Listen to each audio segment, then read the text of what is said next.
Hello Internet, welcome back to the episode of Pokemon White version. In the last episode, we explored everything there was to do in Nacrene City and Route 2 and Pinwheel Forest, and we also got on board the Royal Unova, a cruise ship here in Castelia City. This time, we're going to be seeing everything else there is to do here in Castelia City now, in the post-game. Believe it or not, Castelia City actually isn't the city that has the most to do here. We're not going to be here for too long today. First, we want to head into the Carrot Building and go up to the 22nd floor.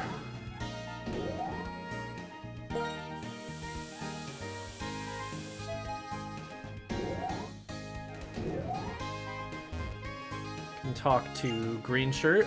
Become strong, I can tell. Do you want to have... No. No?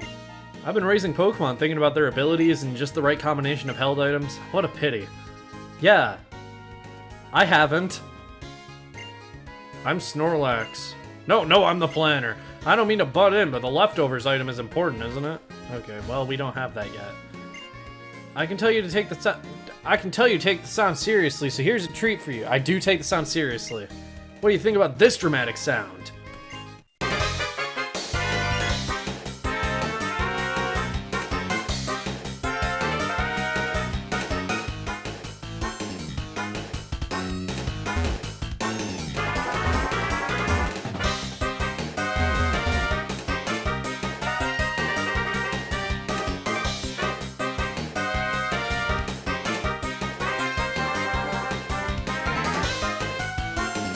This is the Team Rocket takeover theme from Pokemon Gold, Silver, Crystal Heart Gold, and Soul Silver, redone in the Pokemon Black and White instrumentation. Were you surprised? Well, for a strong trainer like you, winning against Team Rocket would be a piece of cake. I didn't know this actually played in-game. I knew this was on the soundtrack, but I figured it was something similar to what they did for Diamond, Pearl, and Platinum, where they remixed a bunch of Ruby and Sapphire music in the new sound font as a test, and then maybe they just put it on the soundtrack as like a goof, you know, because they had it, why not? But no, it actually plays in game. It's just like a little Easter egg. And at least the sound designer thinks we could handle Team Rocket. Our next topic today actually involves an event Pokemon. This is Meloetta. There's no special event or anything involved with catching it because they hate mythical Pokemon and can't give them cool events and boss fights. Meloetta in particular is from the Spring 2013 Mystery Gift event. It came from a lovely place, apparently had a fateful encounter at level 50, was caught in a Cherish Ball, and knows the moves: Round, Teeter Dance, Psychic, and Close Combat.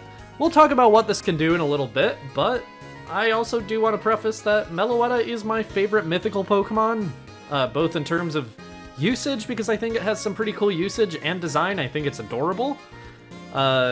So I am very biased in favor of Meloetta. Also, it came holding a PP Max. I'll take that. If it were to be encountered in the wild, it would be holding a star piece 100% of the time. It's never appeared in the wild and probably never will, so I don't know why, but that is a fact about it. I just went down the wrong street. We want to take Meloetta to a certain cafe we've been to in the past. Cafe Sonata. I guess it's Sonata. There's no squiggle over the end, but I think it's usually supposed to be Sonata. Let's head in.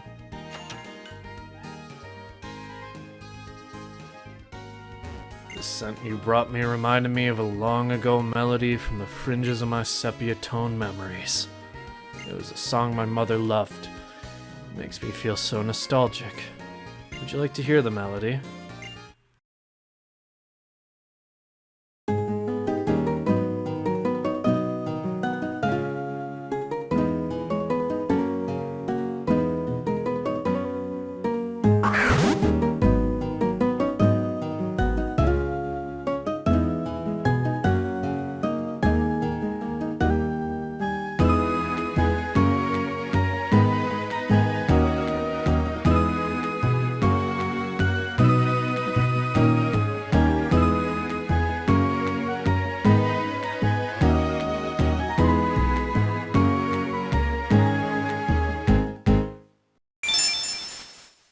Meloetta remembered the Relic song it had forgotten. Meloetta is trying to learn Relic song, but Meloetta can't learn more than 4 moves. Bye round.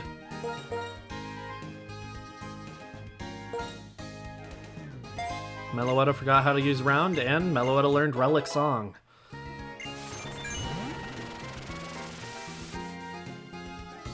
My mother once told me of a Pokémon that played a melody and danced so lightly that it filled people's hearts with joy.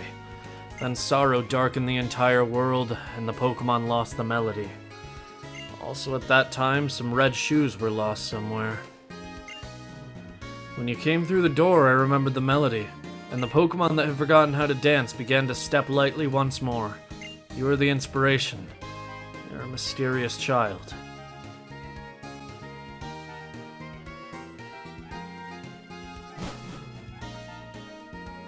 Now that we have that done, we want to fly somewhere with wild Pokemon that can take a hit from Meloetta. Victory Road was my first thought, but the Dream Yard genuinely just has stronger Pokemon, so yeah. We'll test it out against this Venomoth. I forgot to lead with Meloetta, so never mind. Instead, we'll test against a Kricketune. Oh my god. This might genuinely not even live a hit. That's unfortunate. Okay. Well, we're gonna use Relic Song and hope it doesn't knock out, I guess.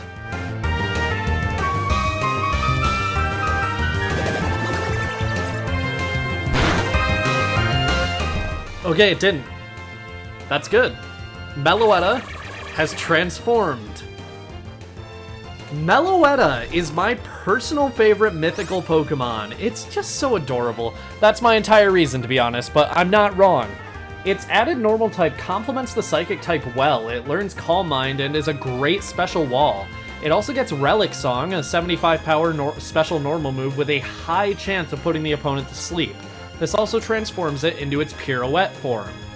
This turns it into a fast physical sweeper and fighting type. It's very unpredictable. While it can't learn Swords Dance, it gets access to so many great moves that it hardly matters. It's a great, adorable Pokemon with a great design. Unfortunately, it is shiny locked, and its shinies, when side by side, look like the Fairly Odd Parents. You're welcome, I'm not gonna apologize for that. Okay. Why am I using this when I'm in Pirouette form? It's a Kricketune, who cares? That is the reason.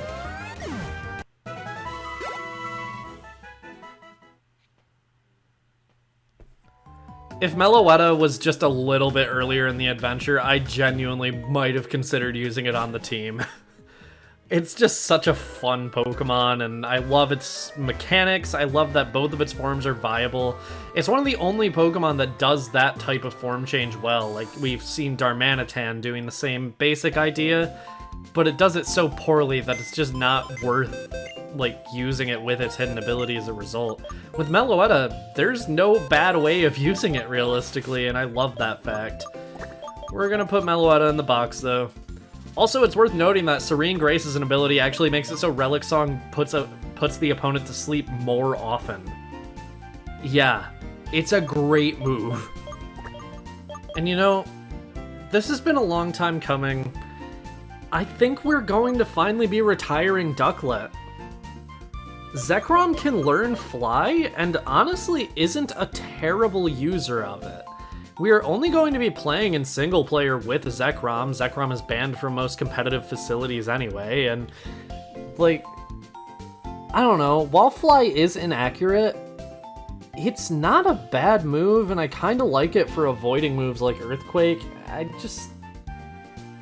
don't know, it could be nice to not have to switch Ducklet into the party constantly, and I'm also thinking about maybe teaching Strength to a Pokemon, which feels evil to admit, but like, we have Heart Scales if we want to relearn anything on whoever I teach it to, and we're going to be very much focused on exploration for a while, so having HMs immediately accessible in the party is kind of going to be a big helpful thing.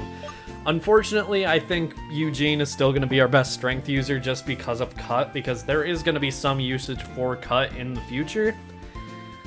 But at the very least, I am going to be teaching Fly to Zekrom, probably in place of Shadow Claw. Actually, no, I'll do it in place of Thunder Wave. And then we can replace... Actually, no. Damn, I'm already having a hard time thinking about it, and I'm not even in the correct menu yet.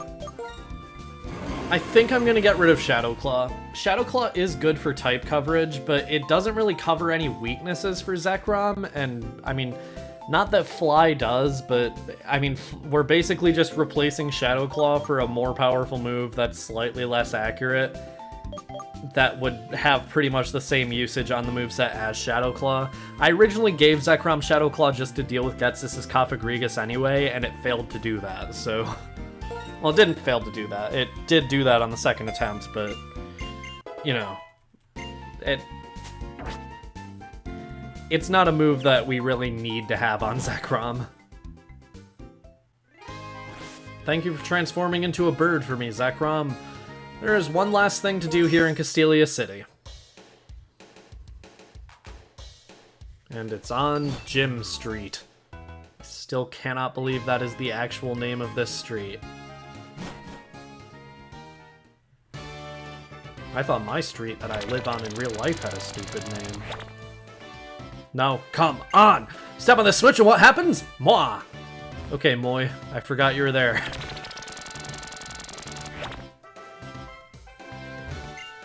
Hey, this is what I do.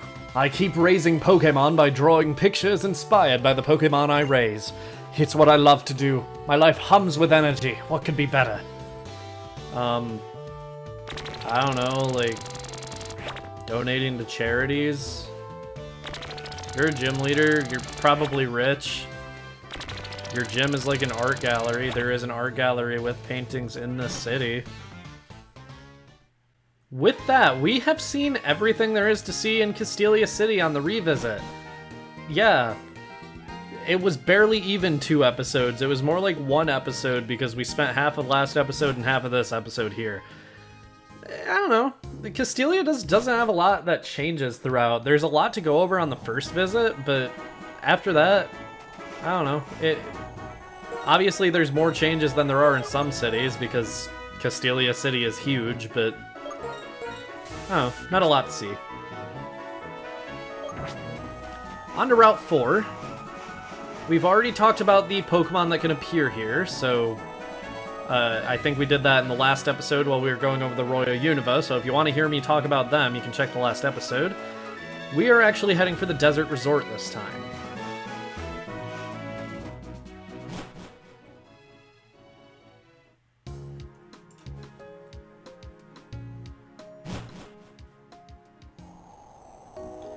Here we are in the Desert Resort.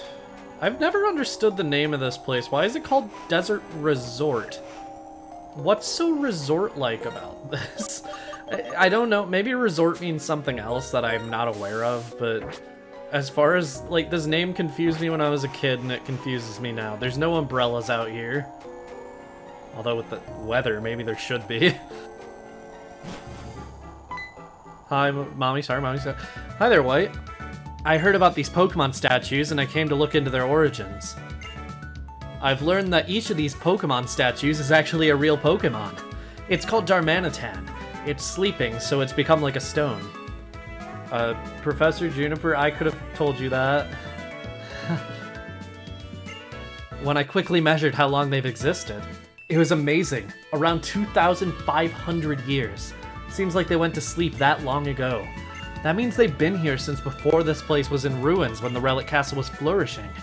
Perhaps they were guarding the city. These Pokemon. They're either in a state of hibernation or meditation, so if you wake them, they will become active once again. And the item that wakes up Darmanitan is actually this Rage Candy Bar. That's why I will share one with you too, White.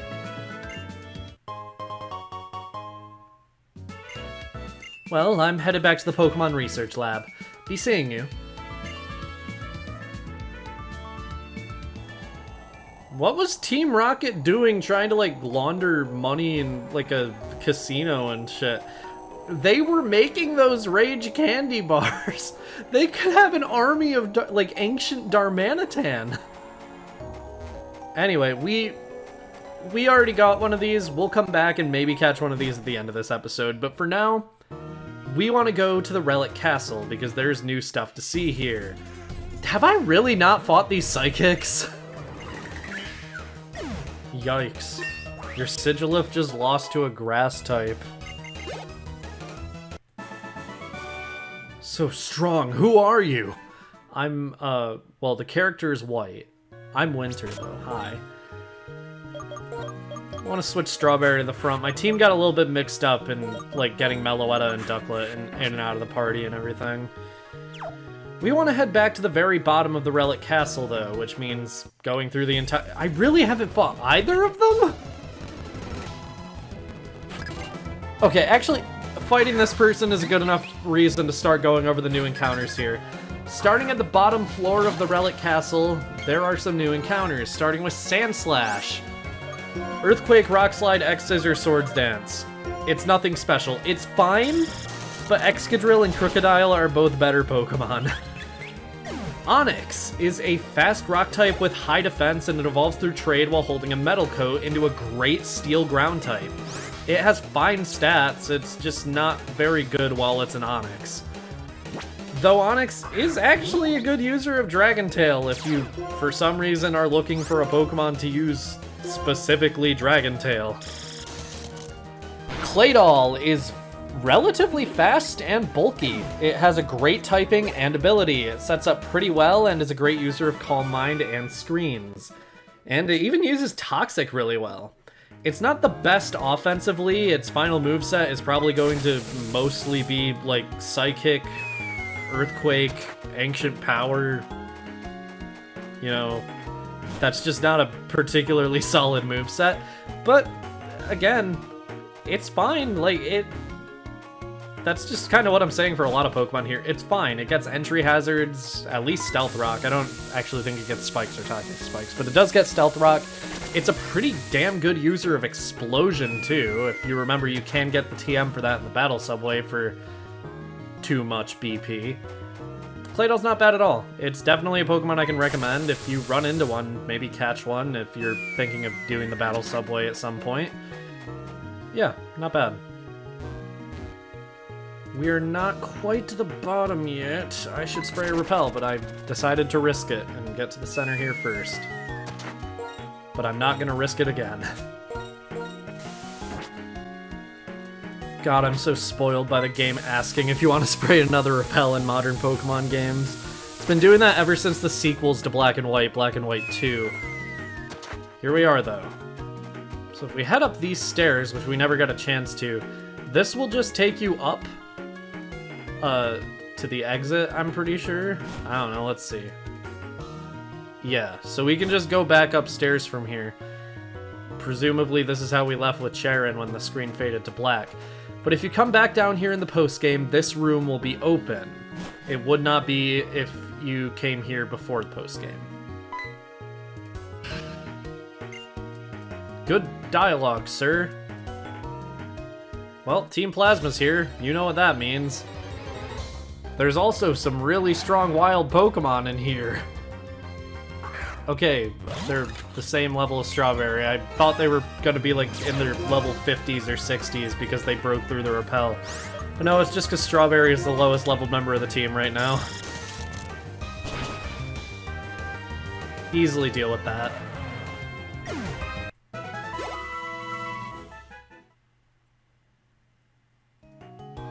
Alright. Ah! Good. Nice talk, buddy. Good talk. Alright. He has a Crocodile. Level 64? What are you doing serving Getsus? That thing could sweep his entire team. Okay. Outrage. That could one-shot. It didn't.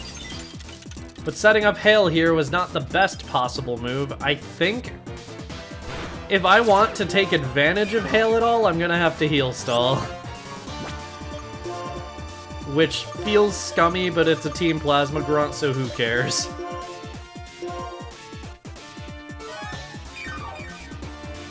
This should be fine. Level 64, again, the trainers in the post-game have very high-leveled Pokemon. It's just a matter of being able to get around that. He is getting all 3 turns from Outrage. Outrage hits 2 to 3 times and then confuses the user. Alright. Luckily, starting with Generation 4, it does tell you when the user is confused, so you know when Outrage is done. He's probably going to go for another Outrage through Confusion. My hope is that he hits himself in Confusion and then I can hit with Blizzard. Nope. Okay. No such luck. Oh god, it has Moxie too? They really just had to give this guy the most threatening Pokemon we've seen in the game so far, huh?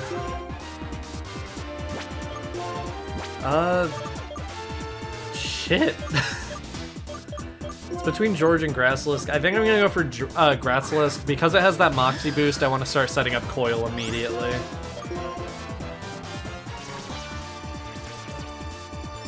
Because George definitely couldn't take a hit from this thing, and I don't want to risk George not being fast enough to outspeed. That Moxie boost does luckily make it hurting itself in its confusion hurt it a bit more, so that's good.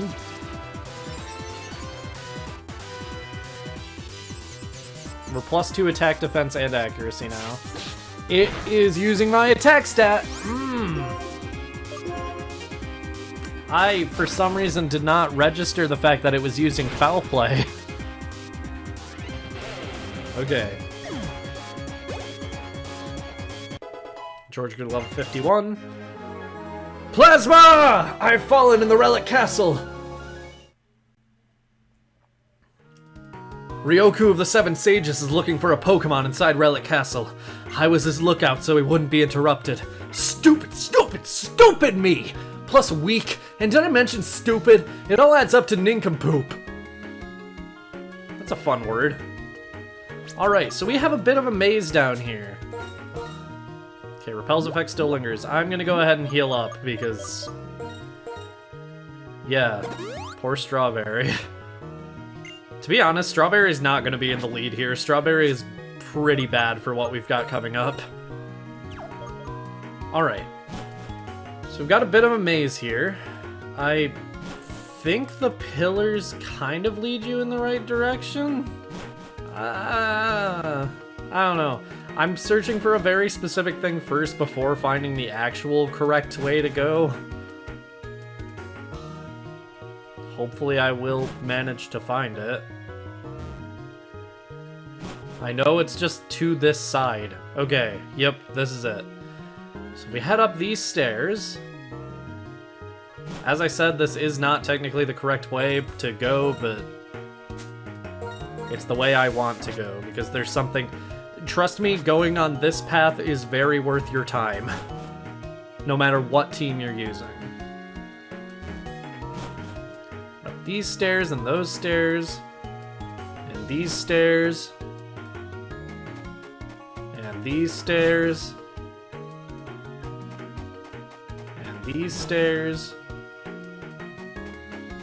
and these stairs, and we will get access to TM26 Earthquake. 100 power, 100 accuracy move with 10 PP.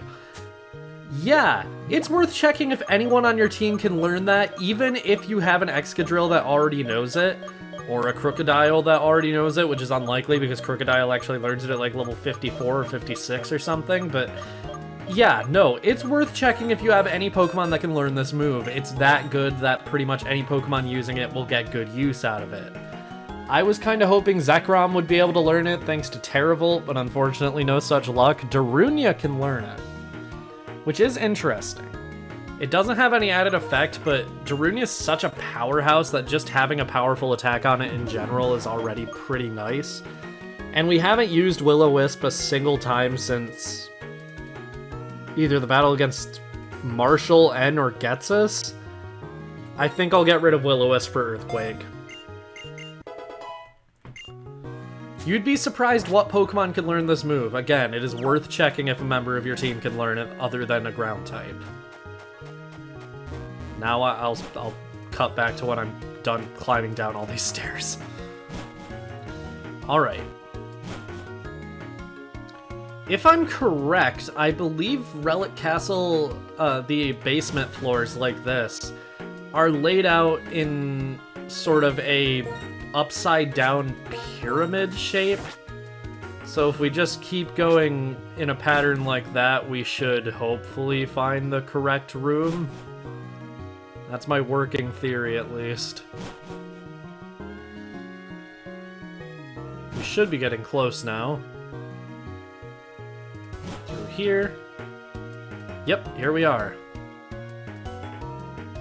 I was planning to catch the Pokémon called Volcarona that lives in this Relic Castle and present it to Ghetsis.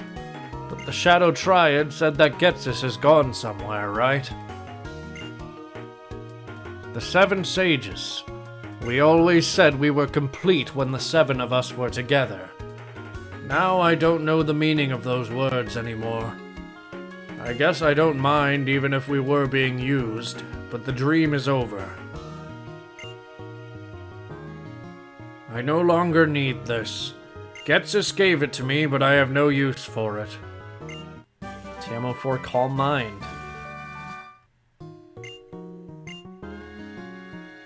This Relic Castle and our own castle are both crumbling. But what's different is that this Relic Castle is the remains of a civilization, and our castle left nothing behind. Regarding Team Plasma, I am an officer of the International Police, and you must satisfy my request for certain information. Understood. But we don't know much about Ghetsis or our Lord N. We haven't even figured out if they're father and son. Accept my thanks. Now Ghetsis notwithstanding, there yet remains but 4 of the 7 sages still at large. They are thinking upon what topics. They are hoping upon what chances. This is of the utmost urgency. At once, on the way! Alright. Well, he said something about a Pokémon. We have a rather long corridor here, which implies static encounter. I'm gonna check my recording and save. Alright, everything seems to be fine, so I'm gonna go ahead and save. Alright, trust me, this isn't technically a legendary Pokemon, but it is still worth saving, and I will tell you why in a moment. Vraburburburr. That's not really what you said, but okay.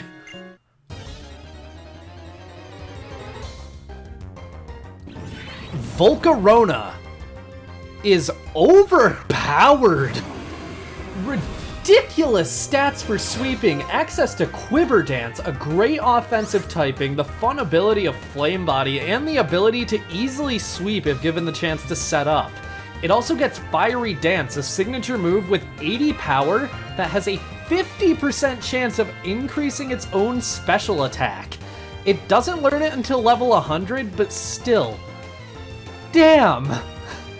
Stealth Rock is the only real threat to Volcarona, and we really aren't going to see that in single player, and besides, it's level 70! It's stronger than almost any of the Pokemon we'll be seeing for the remainder of the game. By the way, Larvesta also learns Flare Blitz at level 100 for some reason, which is funny, I guess? If you just want a Pokemon that can easily, like, take out the trainers and their overpowered Pokemon for this point in the game, Volcarona is not the worst choice in the world. It can easily handle most of the trainers you will be seeing in the post-game alone. Like, it doesn't need help. It has some of the strongest moves in the game, like an incredible move pool. It gets access to Energy Ball, which, I mean, deals with its water and rock weaknesses. I don't know. I feel like I'm still going over it, but I'm done with the scripted part. I'm just, like, I'm pretty much just fangirling over Volcarona right now, because it's just that good of a Pokemon. I'm gonna hope Fly won't knock out, and it's setting up Quiver Dance, so I hope Fly doesn't knock out and does good damage to it. please. Half health, not bad. Bug Buzz will knock out here, though, with the Quiver Dance boost. Alright. We did some decent damage with Zekrom, and we got it paralyzed. That's what Zekrom was really out here for. I should have used the Quick Ball. The reason I recommend saving here is because while this thing doesn't have the 3 out of 255 catch rate of most legendary Pokemon, it does have a 15 out of 255 catch rate, which is not much better. Can't really do any damage with George that I'm not confident would knock out. Or with Wilbur. Realistically, I'm not going to be able to do any more damage to it, so I should probably just start throwing Pokeballs.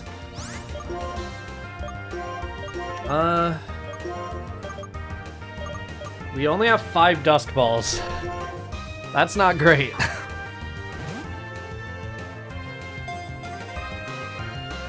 And no shakes, okay. Heat Wave, it did miss, okay. Maybe Aerial Ace won't knock out?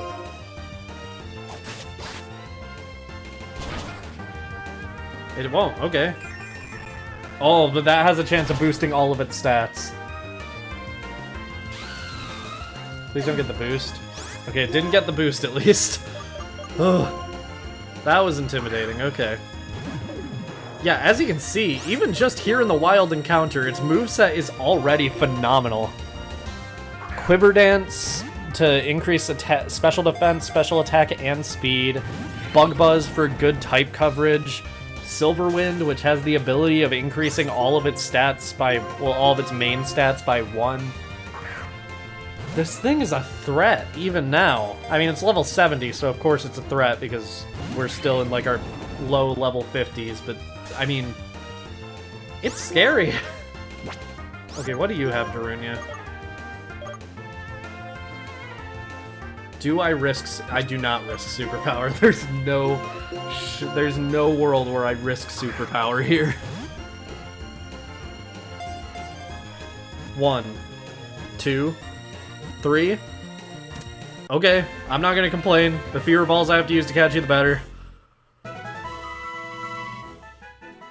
A sea of fire engulfs the surroundings of their battles, since they use their 6 wings to scatter their ember scales. Isn't that a badass Pokédex entry?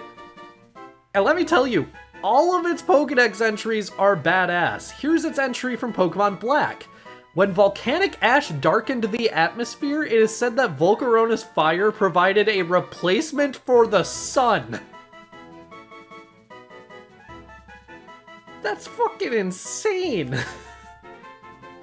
It is the sun Pokemon. I do like that its body makes like a silhouette of the sun if we were to see it in all black again.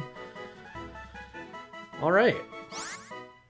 Not gonna nickname it. It's not a legendary, but it's pretty damn close to one. With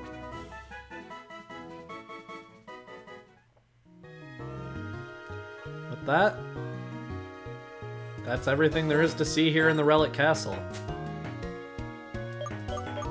Although, God forbid if I forgot any hidden items.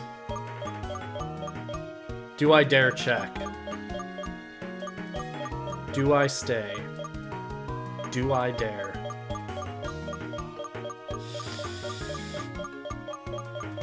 No!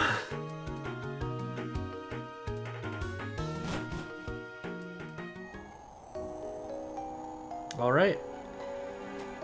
Put that out of the way. I want to revive Zekrom real quick. Let's go for a second Darmanitan, why not? We've already gone over it, but... I mean, why not catch a second one? What is there to lose?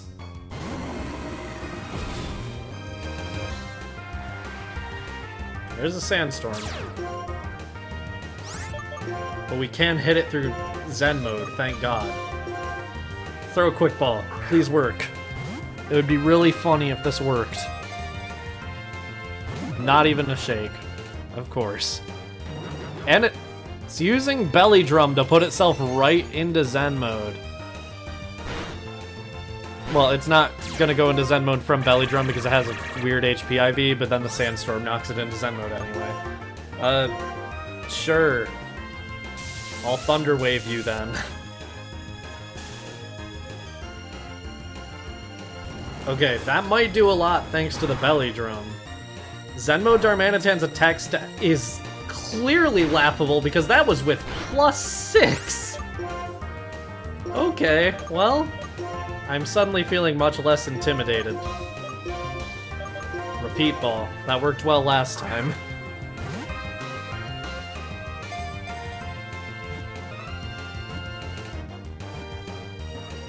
Works every time. That is our third Darmanitan. Gonna be like the Mirror B of Unova, except instead of Ludicolo, I'm using Darmanitan. Sure. Three's company.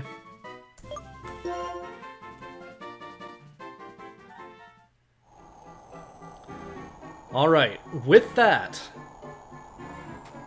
that is everything there is to do in the Desert Resort and Castelia City done. So, next time on Pokemon White version, we're going to be seeing what there is to do in Nimbasa City. Hopefully, there's a lot to see in Nimbasa City, believe it or not, so hopefully we'll get to see it all. See you guys then.